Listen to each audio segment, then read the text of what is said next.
Та бүхнийхээ энэ өдрийн амар амгалан ирж байна. Өнөөдөр Ангаа ухааны доктор профессор Наранчимов багшийн шин санаа амжилтын үндэс хүндэтгэлийн лекцэд бэлэн болоод байна. Энэхүү хүндэтгэлийн лекц чавнаар нь бэлэг болгон барьж таньда үлэмжийн чанар хэмээх сайхан дугаар нээхээр бэлэн боллоо. Ингээд эмч дуучин их жаргалтыгаа та бүхний өмнө өрн залж байна.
Ингээд Ангаа ухааны доктор профессор Наранчимовгийн шин санаа амжилтын үндэс хүндэтгэлийн лекцийг хөтлөн явуулж өгнө хэмээн ерөнхий мэргэжил суурь ур чадварын тэнхимийн эрхлэгч Ангаа ухааны доктор дэд профессор Мегмар Цэрэнтаныг урьж байна.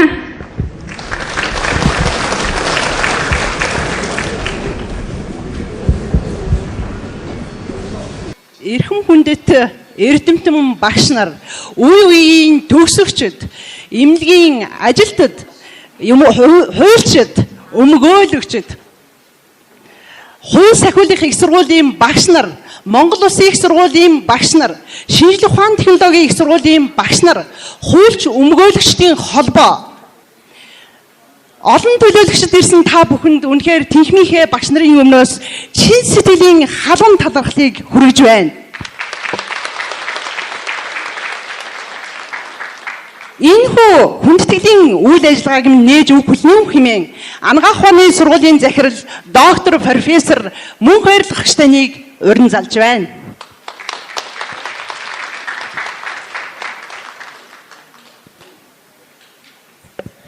За сайн байцгаана уу. Анагаахын шинжилгээ ухааны үндэсний их сургуулийн оюутны соёлын төв хэмээх энэхүү сайхан саруултын хэмдэ хорон цугласан анагаахын шинжилгээ ухааны үндэсний их сургуулийн захирлын зөвлөлийн гишүүд, эрдэмтэн, профессор, багш нар, оюутан залуучууд, төгсөгчид, Монголын хуульчдын холбооны холбоо, Монголын өмгөөлөгчдийн холбоо, Монголын сэтгүүлчдийн холбоо, шинжилгээ ухааны технологийн их сургуулийн захирам сургалтын төв, 11 аймгийн соёлын албаны дарга нар болон төлөөлөгчид та бүгдийн энэ өдрийн төмөн амар амгалан гэрж мэдчлээ. Анагаахын шинжилгээ ухааны үндэсний их сургууль профессоруудаа хойч үедээ алдаршуулж тэр профессоруудын залгамж халааг бэлдэх зорилгоор энэхүү сайхан уламжлуулсан арга хэмжээг зохион байгуулад нэлээдгүй удаж байна. Энэ удаа анагаахын шинжилгээ ухааны үндэсний их сургууль Сувлахын алба гэмэх энэ албыг төлөөлүүлж анагаах ухааны сургуулийн ерөнхий мэргэжил суур ур чадварын тэнхимийн профессор Содуй Наранчимэг багшийн хүндэтгэлийн лекцийг зохион байгуулж байна. Тэгэхээр Наранчимэг багшийн хувьд бол яриул дуусшгүй их зүйлийг ярина. Мэдээж тэнхимийн эрхлэгч нь дараа нь бас Наранчимэг багшийн маань амьдрал үйлсийн талаар, амжилт олдуудын талаар та бүгд дэлгэрэнгүй ярих учраас би товчхон гол зүйлүүдийг нь онцлон бас хэлхэн зүй юм болоо гэж бодож байна. За Наранчимэг багш бол Монгол улсад соёлын албыг хөгжүүлэхэд маш үн цэнтэй хувь нэмэр оруулсан ийм сургууль хүмүүжүүлэгч багш юм аа. Монгол улсын соёлын албанд анх удаа бакалаврын сургалтыг энэ хүн санаачлан явуулж, эхлүүлж бакалавр соёлогчдыг бэлтгэж эхэлсэн. Энэ цаг үеэс эхлээд соёлогч бол эмчийн туслах гэдэг ойлголтыг үндсэнд нь өөрчилж соёлын алба, соёлын шинжлэх ухаан гэдэг бол тусдаа бие даасан ийм шинжлэх ухаан юм а гэдгийг тодтогч, хөгжүүлж ингэж энэ албыг бэхжүүлж чадж байгаа ийм сайн багш. Нөгөө талаасаа авч үзэх юм бол Наранчимэг багш маань багшийн хөгжилд үнэтэй хувь нэмэр оруулж байгаа ийм профессор.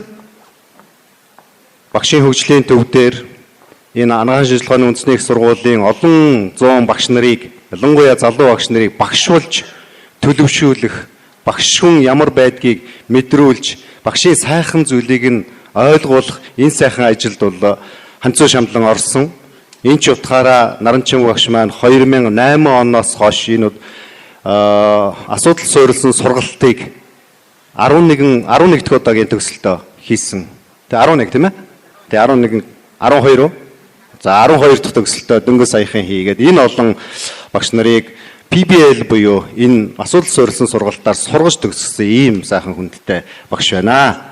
За мөн түнчлэн Наранчимэг профессор маань анагаах ухааны боловсролын салбарт үн цэнтэй хувь нэмэр оруулж байгаа ийм профессор ирээдүйд энэ талдаа илүү их сайхан хувь нэмэр оруулна гэдэгт бид итгэлтэй байна.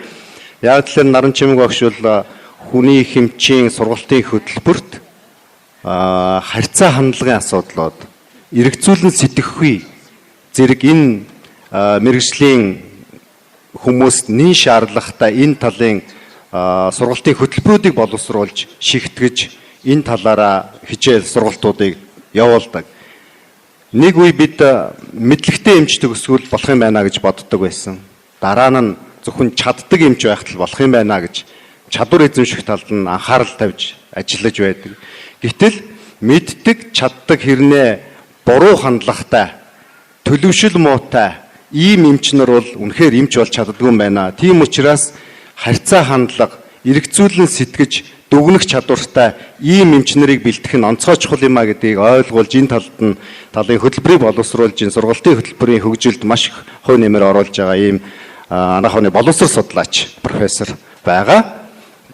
За мөн түнчлэн Наран Чимэг багш маань телевизийн цуврал нэвтрүүлгийг хөтлөн явуулдаг. Тэр ч утгаараа энд бас сэтгүүлчдийн холбооноос төлөөллүүд бас ирсэн байх гэж бодож байна. За телевизийн нэвтрүүлгээр бас ард иргэдийг олон нийтийг эрүүл мэндийн боловсрол олгох талд нь соён гэгэрүүлэх талд бас их үнцэнтэй хувь нэмэр оруулж олон сайхан нэвтрүүлгүүдийг хөтлөн явуулсан юм телевизийн нэвтрүүлэгч, сэтгүүлч, найруулагч ийм профессор. За эцэст нь хэлэхэд манай Наран Чимэг багш бол урлагийн их авьяастай. Их сайхан бүжигчин. Та нар мэдэх баха янз бүрийн арга хэмжээ энэ дээр Наран Чимэг багш гарч бүжиглэхгүй бол Наран Чимэг багш байхгүй л тэр арга хэмжээ төдийлнэг сайхан болдоггүй шүү дээ. Тэгээд Наран Чимэг багш маань үнэхээр сайхан бүжиглдэг. Тэгээ ийм байна. Дээр нь Наран Чимэг багшийн маань гэр бүлийн хүн нь анагаах ухааны сургуулийн докторийн анагаахын 1-р тэнхимийн эрхлэгч анагаах ухааны доктор дэд профессор Цолон багш маань бас энд хүрэлцэн ирсэн баха. Тэр даруухан хүн учраас тэр хойно суудсан багш шиг байна. Таныг харж байна. Тэгээд Цолон багштай бас энэ нөхөө хүндэтгэлийн лекцэнд гэр бүлийнхаа хамт оролцож байгаад нь бас талархал илэрхийлье. Ингээд уламжлал болсон энэхүү сайхан хүндэтгэлийн лекцийн арга хэмжээ нээснийг мэдэгдэж байна. За ингээд анагаах ухааны сургуулийн нийт багш нар хамт олон захиргааны нэрийн өмнөөс багштай энэ сайхан цэцгийн баглааг өргөн барья. Тэгээд багш маань цэцэг шиг дэлгэрч жавхаатай байгаарай.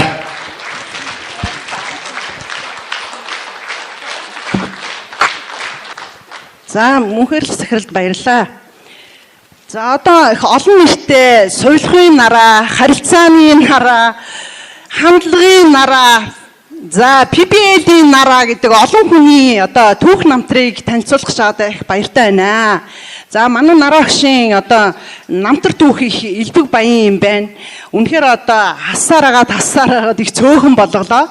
Тэгэхээр энэ одоо олон слайдыг цөөлсөн одоо товч намтруудыг одоо та бүхэндээ толиулъя. За Содов сүрэнгийн Наран Чимэг анагаах ухааны доктор профессор. За ийм багшийн товч намтар. За 10 жилийн 6 дугаар дунд сургуулийн 1979 онд төгссөн. За 1985 онд Ленинградын хүүхдийн дээд сургуулийг төгсөж хүүхдийн эмч ийм мэргэжил эзэмсэн профессор байна. За 1999 онд Америкийн нэгдсэн улсын Орегоногийн эрүүл мэндийн шинжилгээ ухааны их сургуулийн сувилахын боловсрол шатлсан сургуулийн тогтолцоо сэдвээр мастер визитингийн хөтөлбөрт хамрагдсан. За 2006-аас 2007 онд Америкийн нэгдсэн улсын Фемер анагаахын боловсрол судлалын чиглэлээр төгссөн байна. 2010 онд Австрийн улсын анагаах ухааны их сургуулийн боловсрол судлалын тэнхимд харилцааны ур чадвар заах ба үнэлэх сэдвийн хүрээнд докторийн дараах сургалтанд хамрагдсан ийм багш байна. За 2012 онд зохиомж дээд сургуулийг олон улсын сэтгүүлч мэргэжлэр төгссөн байна. За 2013 онд сэтгүүлч мэргэжлэрээ Америкийн нэгдсэн улсад Вашингтон хотод 1 сарын курс мэргэжил дэвшлүүлэх курсыг төгссөн байна.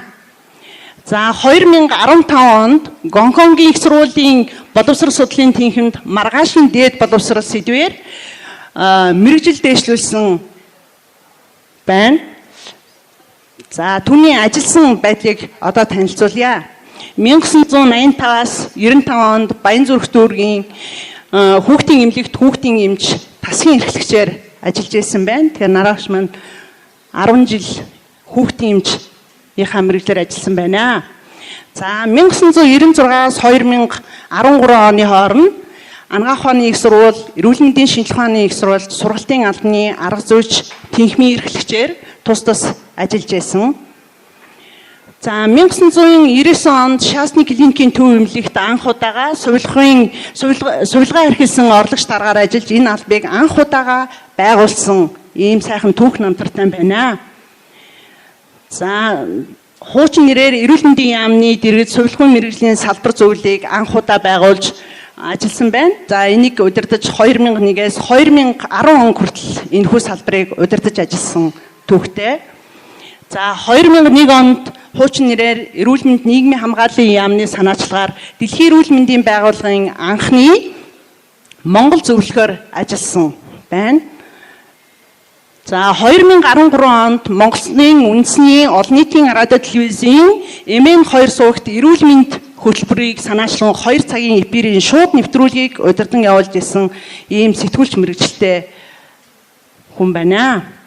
За PPL гэж асуудал суурилсан сургалтанд суугаагүй бараг багш байхгүй байх. За энэ асуудал суурилсан сургалтыг 2008 оноос хойш санаачлан Twitter багшаар ажиллаж 12 удаагийн 193 багшийг одоогийн байдлаар төгсгөж манай сургуулийн багш нар бүгдөө асуудал суурилсан сургалтуудыг амьдралд хэрэгжүүлэхийн арга замыг зааж өгсөн маш том түүх намтрыг энд өгүүлсэн байгаа. За энд сууж байгаа багш нар бол ихэнх нь PPL-д суралцаж төгссөн ийм багш нар байгаа. За 12 удаагийн сургалтыг явуулсан.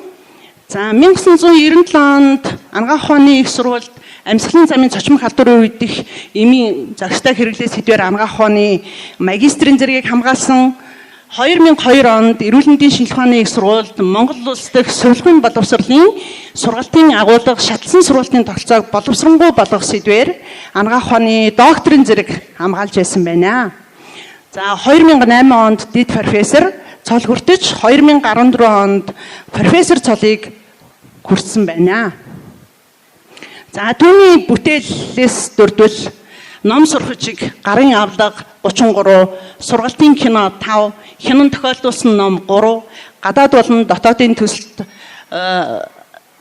11, эрдэм шинжилгээний ихтгэл өгүүлэл 96, удирдах хамгаалуулсан магистр доктор 13, зохиогчийн эрх 5, ашигтай загвар 6, удирдамж стандарт нийтээ 3 удаа гэсэн ийм ариун их бүтээл төрөлтэй багш байна. За одоо манай ерөнхий мэргэжил суурь ур чадварын тэнхимд профессороор ажиллаж байгаа ийм хүндэтгэлтэй профессор байна. За та бүхэн сонирхолтой хүлээ авсан талархаж байна. За одоо бидний хүсэн хүлээсэн мөч Наран Чимэг багшийн одоо хүндэтгэлийн лекцэндээ урьж байна.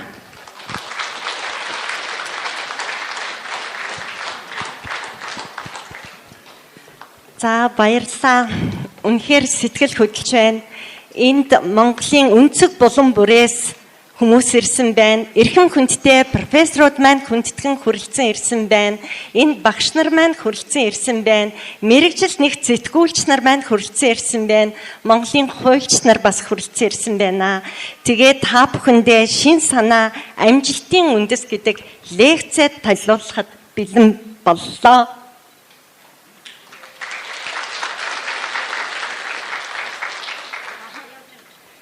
Шин санаа амжилтын үндэс. Мэдээж хүн болгон ямар нэгэн юмыг дандаа л сэдэж байдаг.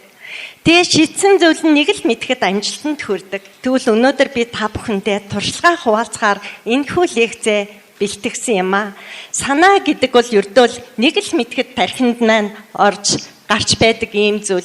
Тэгээд нэгэн сууд хүн хэлэхдээ санаа болгоно яг байгаагаар нь хүнд харагдахаар магадгүй тэнгэрт галтуулан дээр галт үсгээр бичиж байгаа юм шиг ийм л байх юм бол таны санаа дандаа биелэлээ олно гэж бичсэн байдаг.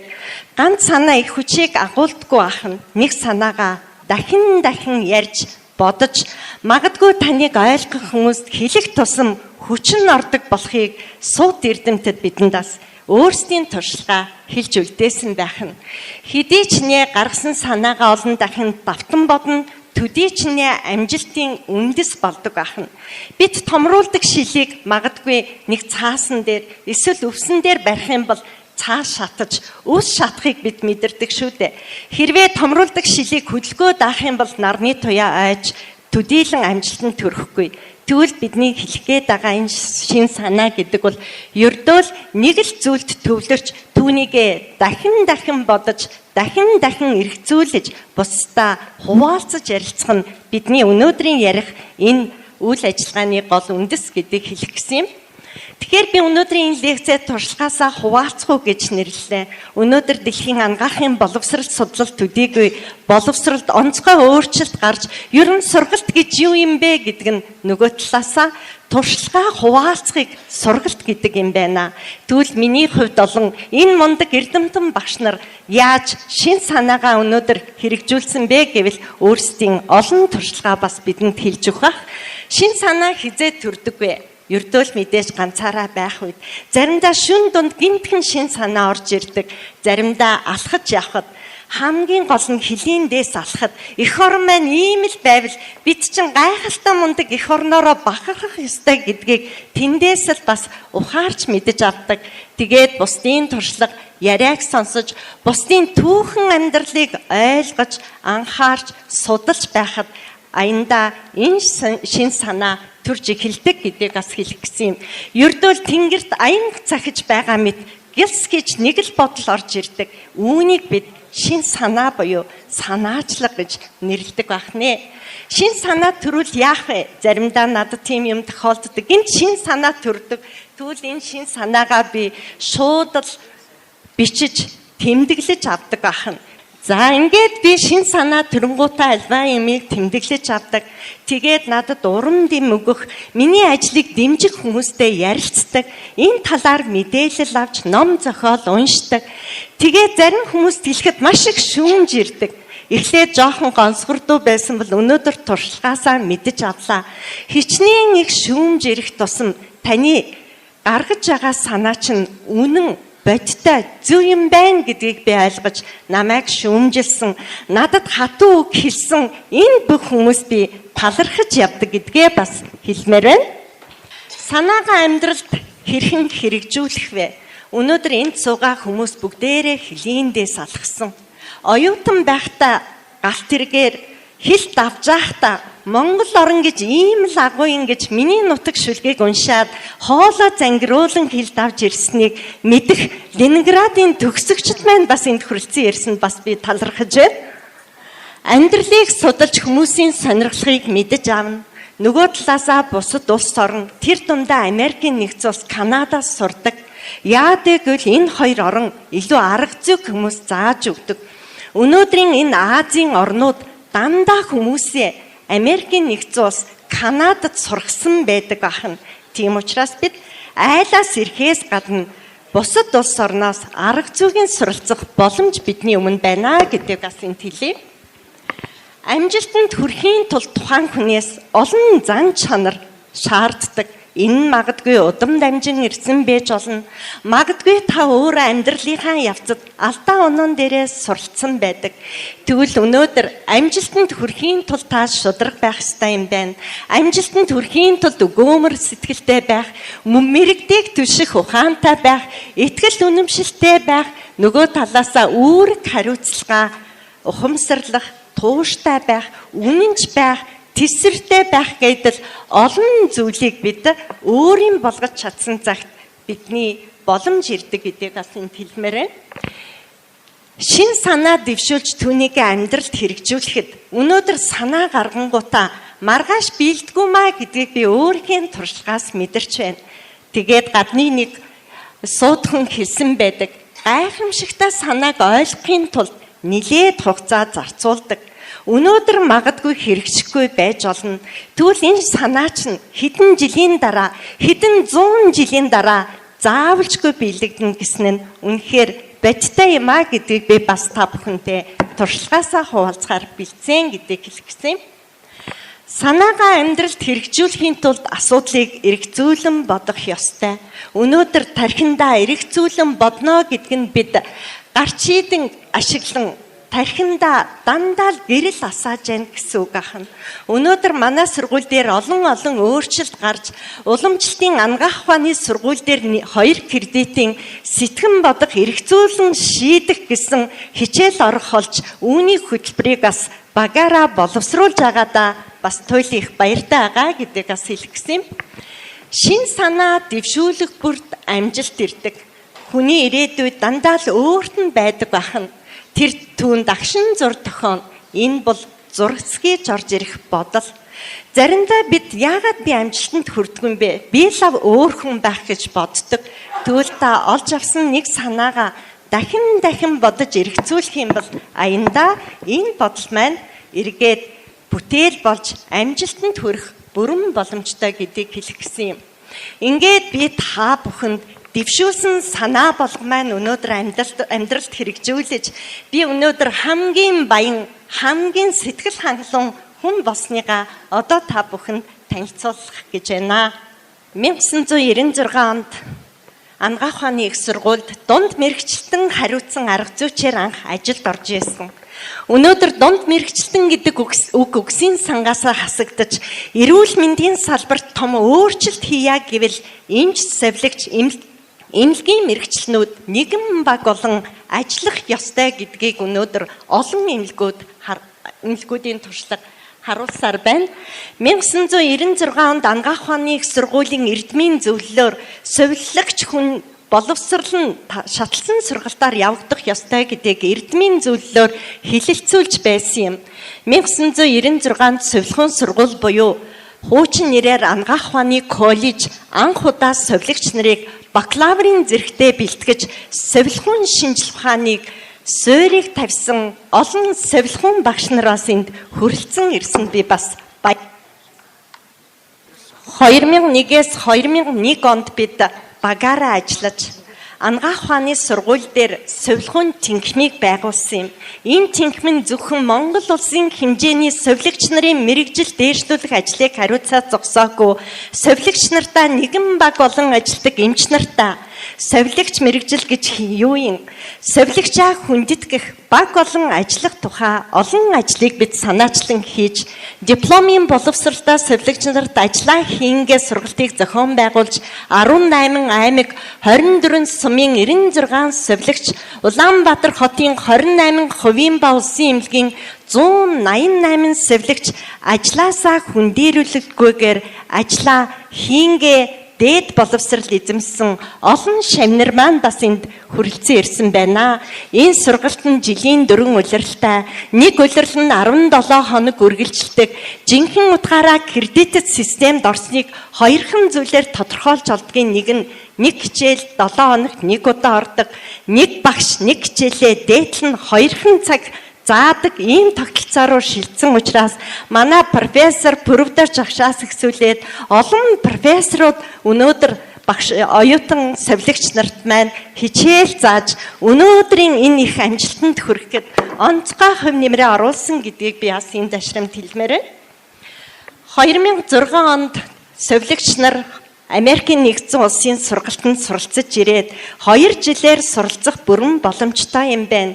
Гэхдээ кредит систем жинхэнэ утгаараа шилжсэн цагт гээд жилийн 3 улиралтай 2 жил нь сувилгаа эрхэлсэн орлог даргын удирдлаганд дадлаг хийсэн гардан ажилбарыг өнөөдөр 13 жил сэхийн амьдруулах тасаг мэдээж үлгийн сувилагчаар ажиллаж байсан туршлагатай өнөөдөр докторийн явцын хилцүүлгээ амжилттай хэлэлцүүлсэн сувилахын ухааны докторант Даваахүү багш нэг ч удаа хүнд тарилга тариа хийхдээ хүний биед хандахдаа чин сэтгэл гаргахыг гайхалтай сайхан зааж чадвартай болгож чадсан гэдгийг бас энд хэлмээр байна. Хоол хүнс гэдэг хичээлийг манай оюун цэцэг багш гардан хийж зөвхөн онол заахаасаа илүү яаж эмэгтэй хүн галт тогоонд гэртээ хоол хийхийг зааж өгсөн учраас энэ төгсөлтөөр төгсөн 9 хүүхдийн маань өнөөдөр 8 хүүхэд нь гэр бүлтэй болж 2 хүүхэд нь 3 хүүхэдтэй болж 8 хүүхдийн нэг нь сонгодоо эмнэлгийн сувилгаа эрхэлсэн орлого захирлаар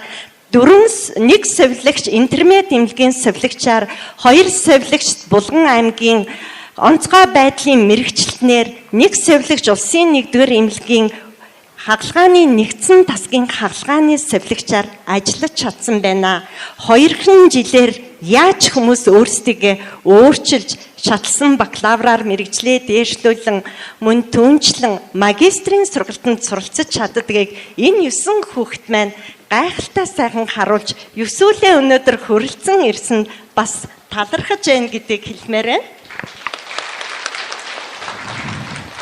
Сувилахын магистрийн зэрэг олгох сургалтын хөтөлбөрийг 2000 онд батлуулж совилгын ухааны магистрийн зэрэг хамгаалж эхэлсэн байна. Дэлхийн улс оронд совилгын магистрийн зэрэг гэдэг бол зөвхөн диссертац бичээд хамгаалдаг зүйл биш. Хөдөө орон нутагт эмчгүй газар биедан асран совилго хэмжлэх хэрэгтэйгээр төгсдөг совилгчийг nurse practitioner, хэрвээ эмчтэй газар ажиллавал nurse specialist гэдгээр ажилтдаг. Тэгээ дээрэс нь магадгүй энд олон хувийн эмнэлгийн, хувийн сургуулийн удирдлагууд байгаа учраас бас нэг шин санаа аваасаа гэж хэлмээр байна. Америкийн нэгдсэн улсад совилогч нар нь дандаа туршлагатай хүмүүсээс совилогч болдог. Яагаад гэвэл асаргаа совилгаа гэдэг бол туршлага шаардсан байдаг. Тийм учраас мэрэгчлээс нь үл шалтгаалan бакалаврын зэрэгтэй хүмүүсийг дипломын боловсралтай совилогч нарыг ажлаа хингээ бакалаврын, магистрийн зэрэгийг хамгаалаж өнөөдрийн манай Монгол улсад дутагдаад байгаа асран совилго ухааныг ард түмэндээ хүргэж чаддаг баганчийн орон зайг магистрийн зэрэгтэй совилогч нар эзлэх цаг тун ойрхон гэдэгт бас итгэлтэй байна гэдгийг хэлмээр байна. 1998 онд эрүүл энх сонд ярилцлага өгтөө совилогчаас совилгын ухааны докторийн зэрэг хамгаална гэдэг ярилцлага өгж байсан бол 14 жилийн дараа анхны совилгын ухааны доктор төрсөн байна.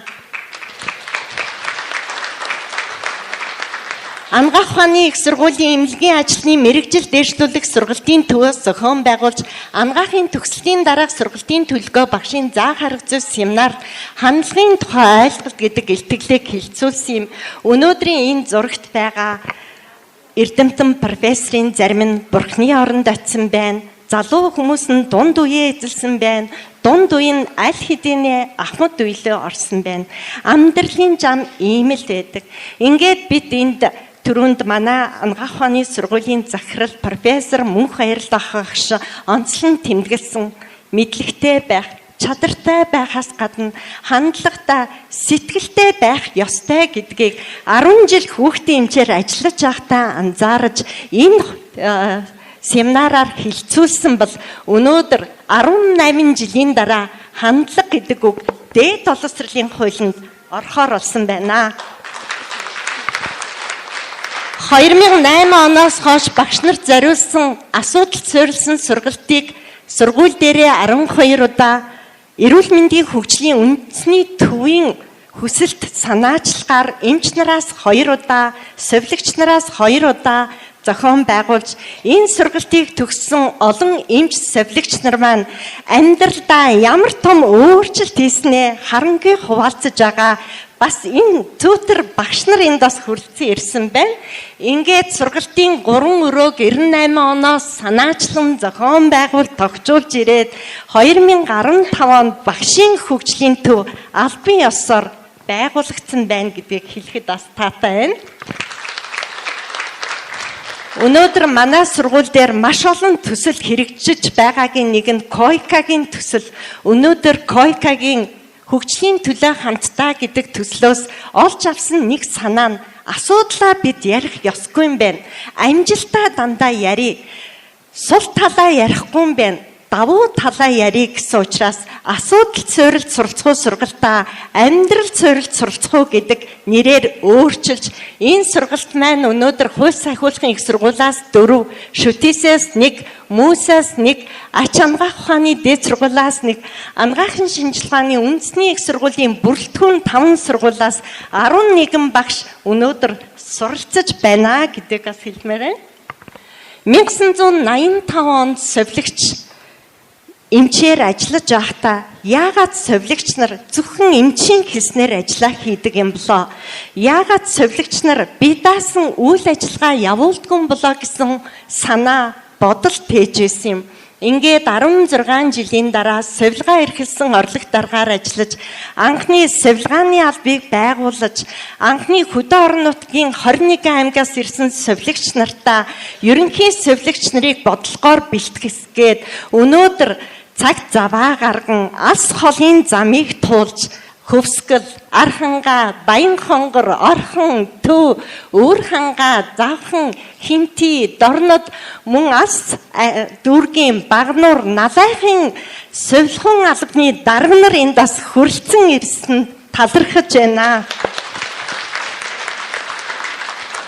Өнөөдөр альва зүйл бол ганцхан хүнээр амжилтанд хүрдэггүй. 1-2 дугаар шатлалын удирдлага эмч савлагч нар лекцээ маань сонсож олон санаа авч хүндэтгэж байдаг олон дарга нар энд хүрэлцэн ирсэн байна. Хан уул, сонгон хайрхан, баян зүрх гээд олон эмнэлгийн удирдлагууд бас цагаа гарган хүрэлцэн ирсэн бас талархъя. Тэгээд өнөөдрийн энэ их амжилтанд хүрэхэд би энд суугаа хүмүүсээс бас нэг надад азтай үйл явдал тохиолдсон юм. 1997 онд анх удаа эмч нарын дунд олон удаа багшийн уулзалт зохион байгуулагдахдаа 97 онд анх удаа Архангай аймагт зохион байгуулагдаж олон савлагч нар би энэ сайхан мэрэгжлийг эзэмшчээд өнөөдөр 20 жил би номын дуу сонсоогүй гэж сэтгэл эмзэглэмээр хоолой зангируулан ярьж ирсэн юм. 2002 он Анагаах ухааны их эмч бэлтгэх гэсний 60 жилийн ойгоор энэ мундаг эрдэмтэн профессоруудынхаа нутагт 16 аймагт очиж байсан надад хамгийн том аз жаргал баяртай үйл явдал гэдгийг бас энд хэлье. Багшийн үлгэр дуурайлан заах аргын нэг мөн гэж өнөөдөр боловсрол судлыг дэлхийд дахнаа гаргаж байгаа Английн эрдэмтэн боловсрол судлаач Арнольд Харден хэлсэн байдаг. Түүл өнөөдөр хичээл гэж юу вэ? Сургалт гэж юу вэ гэдгийг өнөөдөр байгаа дүр төрхөөрөө үзүүлж ирсэн эрхэм хүндтэй профессор багш нар та бүхний мэрэгэн оюундаас би биширч явдгаа хэлмээр байна. Өнөөдөр эрдэмтдийн зөвлөлийн хурал янз бүрийн хурлуудад энэ багш нарын амнаас нь гарч байгаа үг, хэлж байгаа үг болгоно нь сургалт байлаа. Хошин шогийн мэдрэмжтэй, амьдралыг үргэн цар хүрээтэй ярьж хэлж сургаж байгаа үг болгоно нь надад хичээл байсан юм шүү гэдгийг бас хэлмээр байна. Өнөөдөр сувилхуун боловсрол судлалт шин санаа гэдэг бол лидершип. Лидершипийг заримдаа бид орчуулахдаа манлайлал гэж орчуулдаг. Тэгвэл манлайлал гэдгийн цаад утга нь шин санаа гаргасан, санаачлаг гаргаад тэр зүйл нь зөв байсан учраас өнөөдөр араасаа олон зүйлийг дагуулсан. Тэгвэл өнөөдөр дипломын боловсралтай сувилагчийг, бакалаврын боловсралтай сувилагчийг, магистрийн, докторийн сувилагчийг сувилхуун тэнхим байгуулахад дээрээс нь дипломын сувилагчийг энэ их сургуульд ажиллаа хийхэд алсын хараатаа харж чадсан хүмүүст би бас талархмаар байна. Энэ бол профессор миний эрдмийн ажлын удирдагч Лавгсүрэн сувилгаа эрхэлсэн орлого дарга гэсэн өндөр албан тушаалыг бий болгож өндөр цалин надад өгж хамаг эрх мэдлээ өгжсэн Шасны клиникийн тэмдгийн даргаар ажиллаж исэн Бат Сэрэдэн 2001 онд совилагч нар мэрэгжил юм байна. Магистр, докторийн хамгаалуулах индексийг баталчлаа нараа баяр хүргэе гэж хэлжсэн сансрын гэдэг нэрээрээ алдаршсан профессор Лавга захиралтай байнга шудраг бай, ажлаа сэтгэлээсээ хий гэж даргаар маань ажиллаж байсан мэдрэлийн Үлзий баяр агш нартаа би бас талархмаар байна. Хэрвээ номер 1 хүн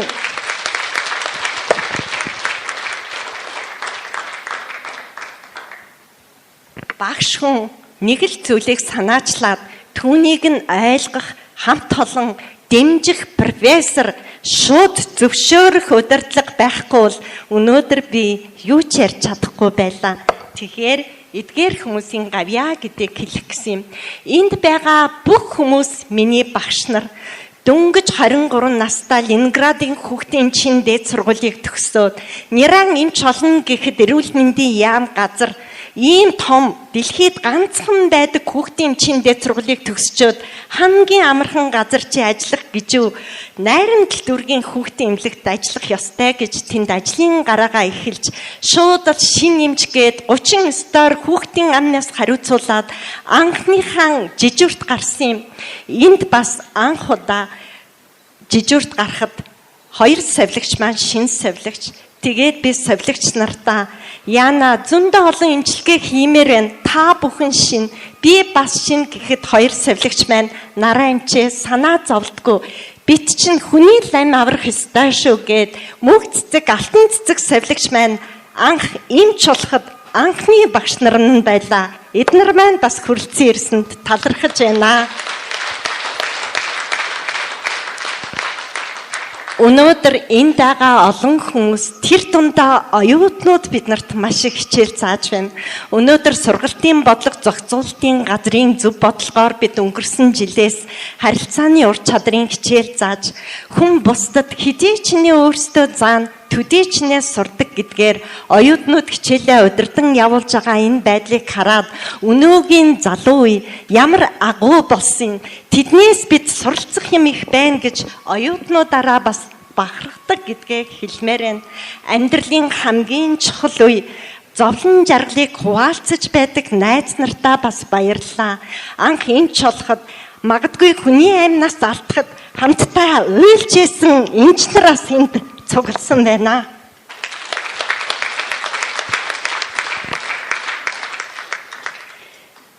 Мэдээж хүний амьдралд олон зүйл аз завшаантай энэ сайхан хүмүүс өнөөдөр байгаа учраас би өнөөдөр энд зогсож та бүхэнд мэдээлэлээ хүргэж байна.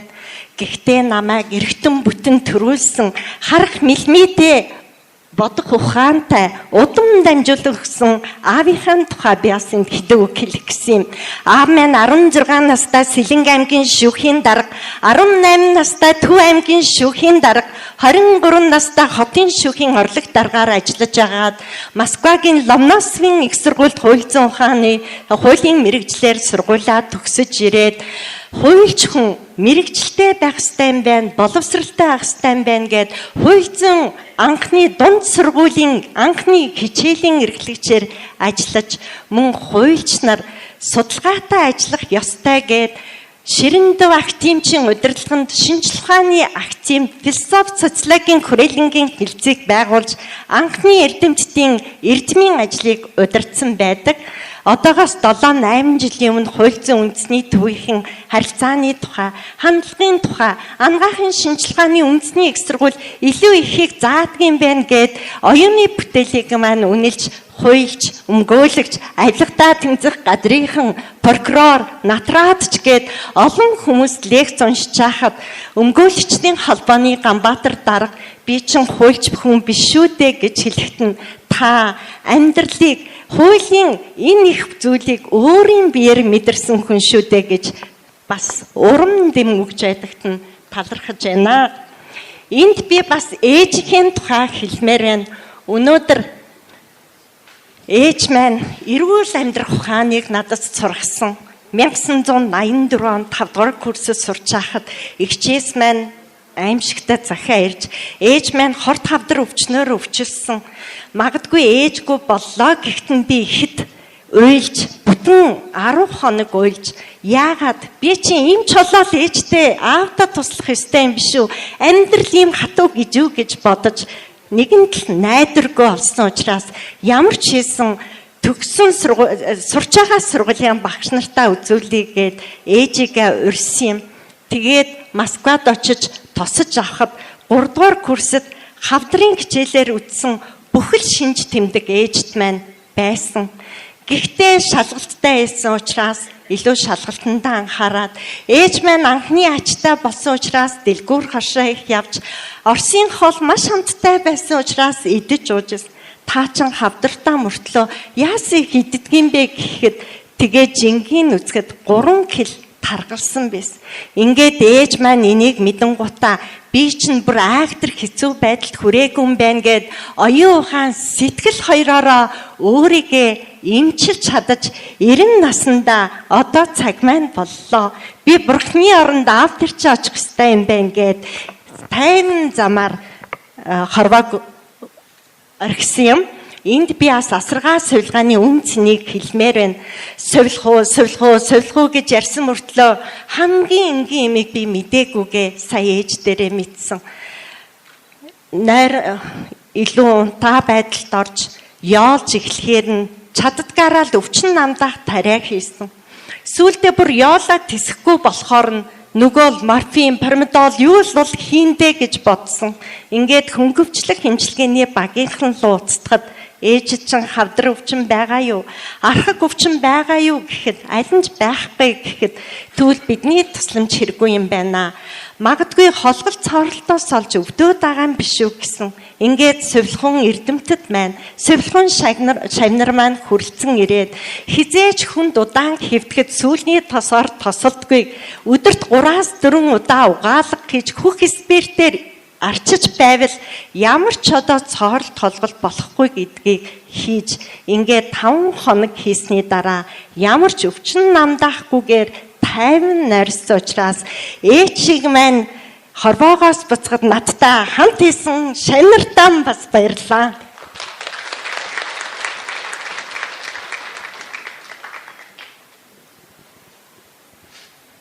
Мэдээж хүний амьдралын хамгийн чухал зүйл бол хань ижлээдэг. Энд би ганцхан нөхрийн хань ижлийнхаа зөвхөн имж гэдэг талаас нь би хэлмээр байна. Төрийн 3 өндөрлөг олон өндөр албан тушаалтнуудын эмч нарыг бэлтгэгдэг байсан. 96 оноос хойш ерөнхий сайдын ерөнхийлөгчийн эмчээр ажиллаж байхдаа өөрийнхөө эрүүл мэндийг золиослон эмчийн өргөсөн тангарахтаа сэтгэл оюунаа зориулж исэн би ханаараа бахархаж байна. Хүүтэй бол охинтой гэдэг шүү дээ. Гэр бүл маань өргөжж 2 сайхан охинтой болж ач хүчтэй болж эмээ болсондоо бас баяртай байна.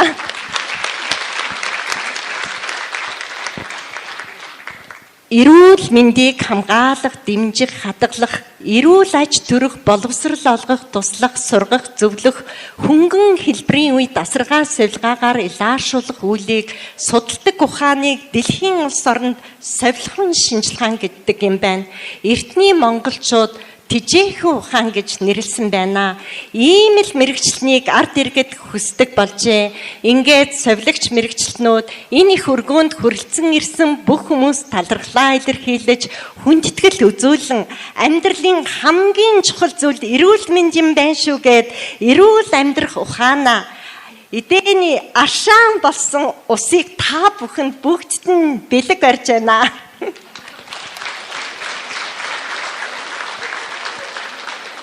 Ингээд бас энэ олон профессор багш нар маань өнөөдрийн амжилтанд хүрэх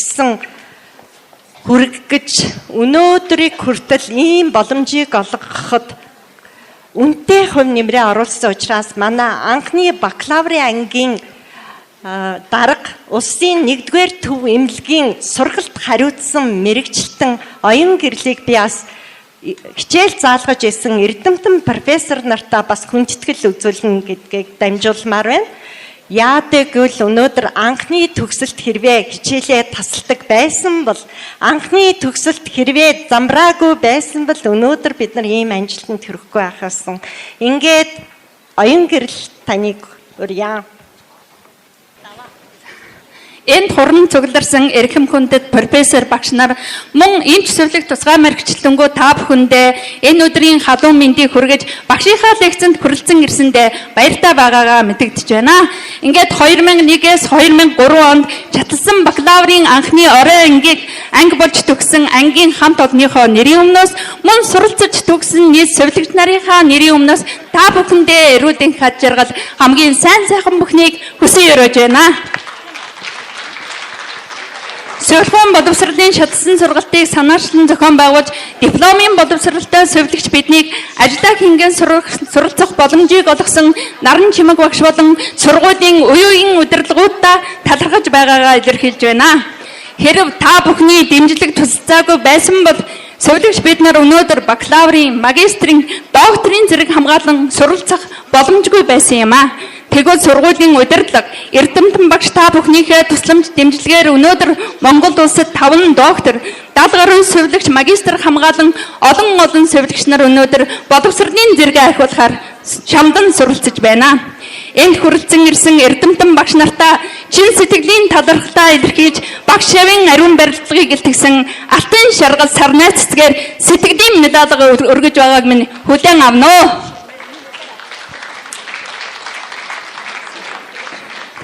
Багш нар минь та бүхэн урт насалж, удаан жаргаж, олон шавнартаа эрдмийн үрээ түгээгээрэй гэж хүсэж байна.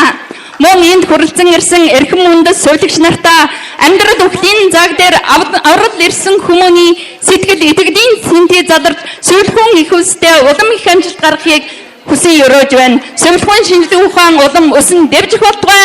Сайн улс дэлгэрэх болтугай. Баярлалаа. Хүн насан туршдаа суралцах ёстойг, сургалт гэдэг нэг төрлийн эмчилгээ болохыг, сургалтанд хамрагдах тусам шин санаа төрж амжилтанд хүрэхийг улам мэдэрсээр сургалтанд суух холгондоо би одоо л дөнгөж багч болох гараа минь эхэлж байгааг өнөөдөр мэдэрсээр байна. Өнөөдөр Монгол улсын хүн ам 3 саяд хүрч дундаж нас 69.1 болж 1929-30 онд 600 мянгаатхан хүн амтай мөхөж яваа Монгол улс дундаж нас 32 байсан бол өнөөдөр эмэгтэй хүний дундаж нас 74.3 болж эрэгтэй хүний дундаж нас 65.2 болсон байна. 80 жилийн хугацаанд ийм амжилтанд хүргэсэн түүх байдгүй. Тэгвэл өнөөдрийн эрүүл мэндийн салбарт ажиллаж байгаа энэ олон эмч савлагч эмнэлгийн мөрөгчлөнүүдийг төгсөн гаргасан ангаахан шинжилгээ ухааны их сургуулийн үе үеийн удирдлага, энд ажиллаж байсан эрхэм хүндэт үе үеийн багш нар, эрдэмтэн профессор та бүхэндээ чин сэтгэлээсээ баярлаж байна. Энэ сургуулийн эдисэн болж би ашуусын багш гэдгээрээ би дандаа сэтгэл баяртай өөдрөг явдаг гэдгээ та бүхний өмнө хэлж үүрэг хариуцлага ухамсарлан олон ажлыг санаачлан хийж эрхэм хүндтэй шавнараараа хүндлүүлнэ гэдэг айхамшиг гэдгийг мэдэрч байна. Ингээд та бүхэндээ эрүүлийн хажиргал сайн сайхан бүхнийг хүсэн ерөн мэхийн ёслоё.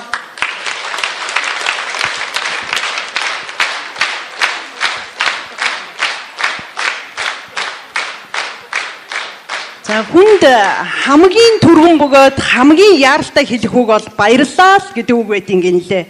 Тэгэхээр бүгдөө наран чимээ багштай дахин баяр хүргэж бидний оюун мэдлэгийг усалж өгсөн мэдлэг оюуны минь түгээж улам их аривжуулж өгсөн багштай дахин талархал дэвшүүлье. Нараа багштай баярлалаа.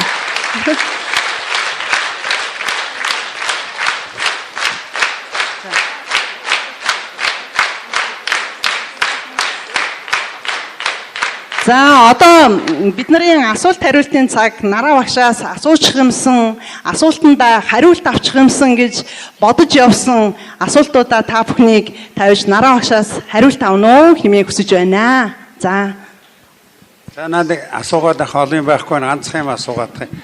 Сайхан лекц сонслоо. Их зүйлийг ухаарч ойлголоо. Бид яг совилогч нарыг бэлтгэх талаар бид их зүтгэл явуулсан хийсэл дээ.